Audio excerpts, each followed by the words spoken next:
When I was 15, I got my first job at a local comic book store. They hired me as their quote-unquote web manager. Sounds fancy, I know. But your girl got paid like $5 an hour for that fancy title. Yeah, that was actually a thing. So technically, I handled their online profiles and I was in charge of what was being posted on their social media. Facebook, Twitter, blogs, their website, you name it, I got it. Now that I think about it, whose idea was that? Why would you let a 15-year-old represent your store? Is that a good move? Did they even think about that? Is that what Wendy's is doing? Why is their Twitter always straight up roasting people's souls? Actually, I didn't even get an interview. They just kind of asked if I wanted to work there. But a job's a job. Your girl got her first job.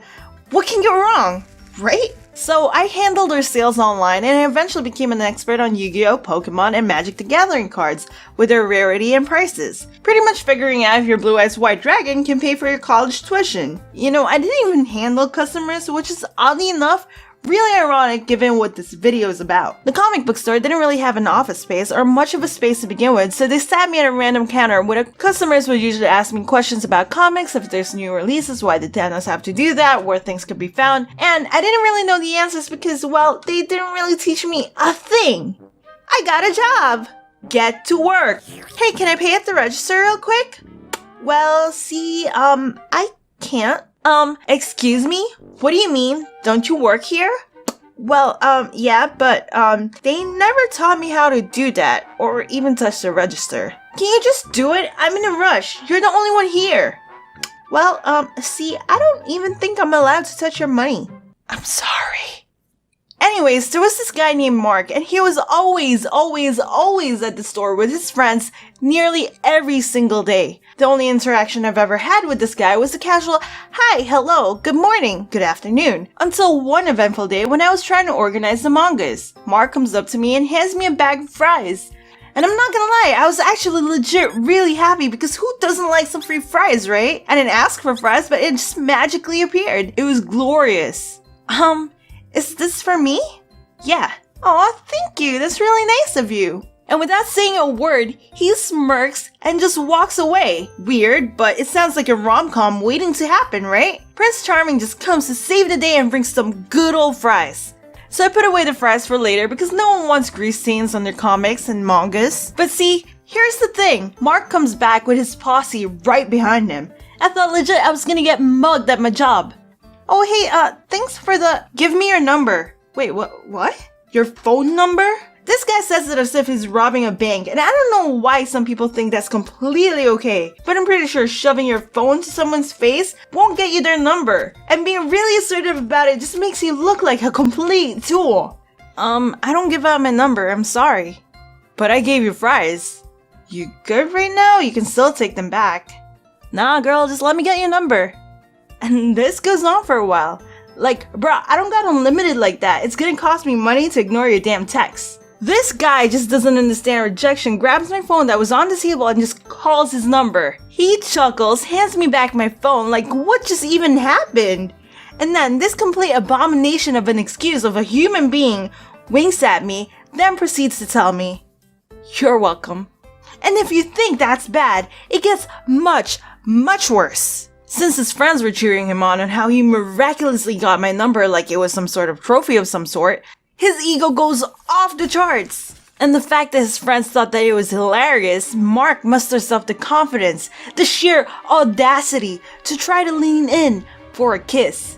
Yeah, that's right. He leaned in for a kiss, a damn stranger, a customer. Excuse me, but who are you? That ain't cool. Nuh-uh, not happening. Get out of here with that garbage non-existent swag of yours. I saw all of this in slow motion like my life depended on it.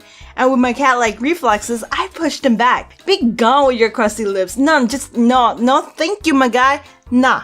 And he gets upset at me. Y'all understand? He gets mad at me. This grown man throws a tantrum. I hiss a fit because I said nah. My boss notices this whole commotion and Mark, being a little baby, complains on how I was being rude and disrespectful after he kindly gave me french fries. I explained my side of the story, but here's the thing. His posse was there, and they backed him up since he could have gotten in so much trouble.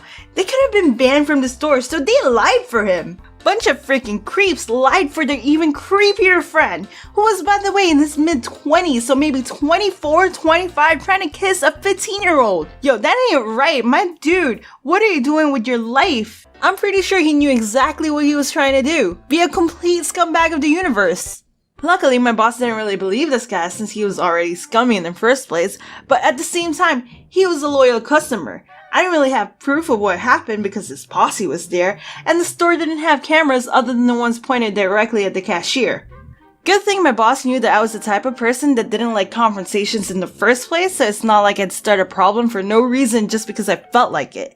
I avoid confrontations like it's the plague. I'm the type of person at a restaurant that you give steak to, and even if that steak is burnt to a crisp, and it tastes like charcoal, even if that steak tasted like it came right out of the garbage, I'll eat it, but I won't say anything because I didn't want to bother anyone or complain to ruin someone's day.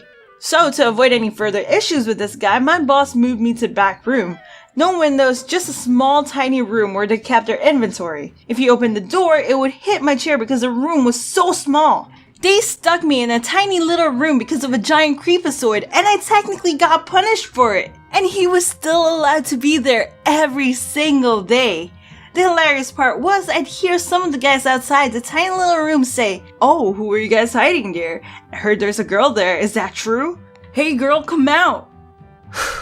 And that's also the story on how I quit my first job just after 2 months. Yep, good times. I was working at a job where I was new at the time. This man working with me tells me that we need to go and get something. At the time, I was working at a winery, so they had these huge barrels. There was barrels on the left and the right side, so there was a little hallway that we can barely fit in. We got to the end of that hallway and there was nothing there. So I turned around and I looked at him and I was like, dude, what is there to get here? He's blocking the way and he tries to grab me and hug me. Even though I'm telling him to stop and to get out of the way, I realize that this man is not gonna do it. My anxiety starts kicking in and I start screaming, "Erica, Erica, Erica." Thank God my coworker was able to hear me. She starts running inside the hallway. I hear her screaming, "Get away from her." She shoves him against the barrel, moving him to the side. Then she grabs my hand and she pulls me to her. This is what girls go through on a daily basis. Storytime about how I caught my husband with his mistress. My husband and I, or should I say my has-been of a husband, have been married for 9 years. Disclaimer, this is not my story time, it was sent to me. My husband and I also have 2 kids. When we met, I was totally out of his league and he knew it. We met through friends and he made sure to tell all of my friends how much he wanted to be with me. At the time, I was modeling to pay my way through school, so I had no time for a boyfriend. But he got pretty insistent. We went out on a few dates and he treated me really well, better than all the guys I had met at that time. He was a gentleman, always picked up the tab and treated me with respect. So when he asked me to be his girlfriend, I said yes. 2 years later, he asked me to be his wife and I said yes. We were truly in love and best of all, we were best friends. I could talk to him about anything because he wasn't the jealous type. 4 months ago, he asked me for an open relationship. Of course, I said no, and this made him really angry. I got really suspicious and started checking his phone when he'd fall asleep. And that's when I found pictures of him with a girl at a hotel doing naughty things to each other. Part 2 is up. Once he fell asleep, I checked his phone, and that's when I found pictures of him with another girl at a hotel doing naughty things to each other. Disclaimer, this is not my story time. It was sent to me on Instagram. I decided not to confront him. Instead, I started gathering evidence. I started following him around everywhere after I dropped the kids off at school. Mind you, I quit my job because he wanted me to stay at home with the kids. On the first day I started following him, he went to a hotel. Since I didn't want him to see me, I stayed in my car. 40 minutes, he exits the hotel with a woman. By the way, these were not cheap hotels. A few days later, I followed him to a strip club. I checked his bank account and he had withdrawn $2,000 that same day. That's when I really got upset. A few days later, I followed him to an apartment complex. That's when I see a woman opening the door, and it was the same woman from the hotel. My stomach dropped. After about a week, I mustered up the courage to go talk to her. When she opened the door, she recognized me instantly. She tried to close the door in my face, but I pushed my way in. Then the coward ran to her room and locked herself in there. Part 3. My husband's mistress runs to her room and locks the door when she sees me. What a coward. I ran right after her and I told her that I wasn't going to hurt her and that I just wanted to talk. Of course, she asked me to leave, but I told her I wasn't going to move an inch until we talked. She comes out and we proceed to talk for 3 hours. She explained to me that she's an escort and that my husband pays for her apartment. She also told me that she wasn't in love with him and that she really only needed the money. This made me very happy. She also told me that aside from paying for her apartment, he gave her an allowance of $3,000 a month. Oh yeah, and that she knew about me and the kids. That's when I lost it. I took my pepper spray out of my purse and sprayed her. Fortunately, it didn't directly hit her in the face, but it still got her. I went straight to a lawyer and presented all the evidence. When I got home, my husband asked me how I found out. I showed him all the evidence and he was stunned. He's begging me not to divorce him because he knows it's going to be really expensive. I kicked him out and he went to his mom's house. His mom was angry and she didn't let him stay there. How much should I ask for?